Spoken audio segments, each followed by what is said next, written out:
చిలకలూరిపేటలో media సమావేశంలో మాట్లాడిన మాజీ మంత్రి విడుదల. రాబోయే ఎన్నికల్లో చిలకలూరిపేట నుంచి పోటీ చేస్తానన్న మాజీ మంత్రి విడుదల రజని. ఒక బీసీ మహిళపై తప్పుడు ప్రచారం చేయటమే టీడీపీ లక్ష్యమన్న మాజీ మంత్రి విడుదల రజని. ఒక ఆడమనిషిపై ఇన్ని కేసులు వేధింపులు పెట్టినా కూడా ధైర్యంగా ఉండి పోరాటం చేసి రాజకీయం చేయడం ఓర్చుకోలేక తప్పుడు ప్రచారం చేసే వారిపై కాలమే సమాధానం చెప్తుందన్న రజని.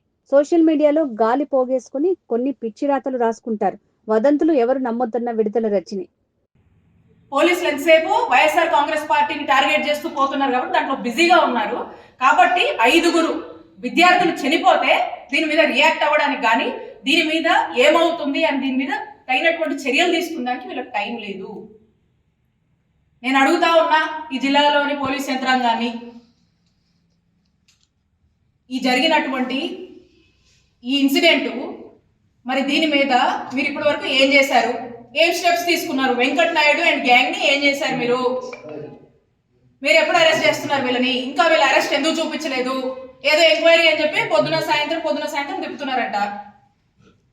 దీని మీద ఇమీడియట్ గా దీని మీద ట్రాన్స్పరెంట్ గా జెన్యూన్ ఎంక్వైరీ చేసి ఇమీడియట్ గా కఠిన చర్యలు వీళ్ళ మీద తీసుకోవాలి. అలాగే ఈ ఫ్యామిలీస్ ఎవరైతే ఈ చనిపోయినటువంటి వారి కుటుంబ సభ్యులు ఉన్నారో మరి ప్రభుత్వం ఇప్పటివరకు కూడా స్పందించలేదు.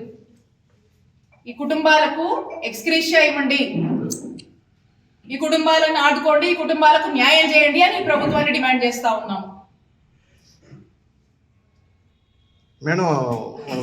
ఎందుకు ఈ విషయంలో చాలా గోప్యంగా ఉంచుతున్నారు? ఎందుకు చాలా సైలెంట్ గా డీల్ చేస్తున్నారో మనకు అర్థం కావట్లేదు. ఇప్పటి వరకు కూడా అరెస్ట్ చేయలేదు. 5 విద్యార్థులు చనిపోయారు, 2 ప్రాణాలు కోల్పోయారు.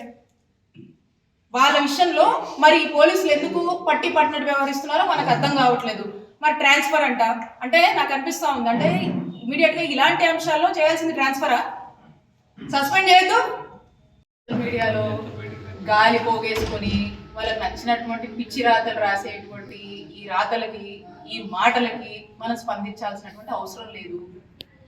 ఒక ఆడమనిషి ధైర్యంగా అక్రమంగా ఇన్ని కేసులు పెట్టి ఇన్ని ఇంతగా వేధిస్తుంటే కూడా ఈరోజు నిలబడి రాజకీయం చేయటము ఓర్చుకోలేక, తట్టుకోలేక ఇలాంటి ప్రచారాలు చేస్తున్నటువంటి వాళ్ళందరూ కూడా ఇలాంటి ప్రచారాలు ఎవరైతే చేస్తున్నారో వాళ్ళకి కాలమే కొన్ని సమాధానం చెప్పబోతుంది. నేను ఒకటైతే చెప్తా ఉన్నా, నేను మా నాయకుడు జగన్మోహన్ రెడ్డి గారి ఆశీస్సులతో చిలకలూరుపేట నియోజకవర్గంలోనే పోటీ చేస్తాను.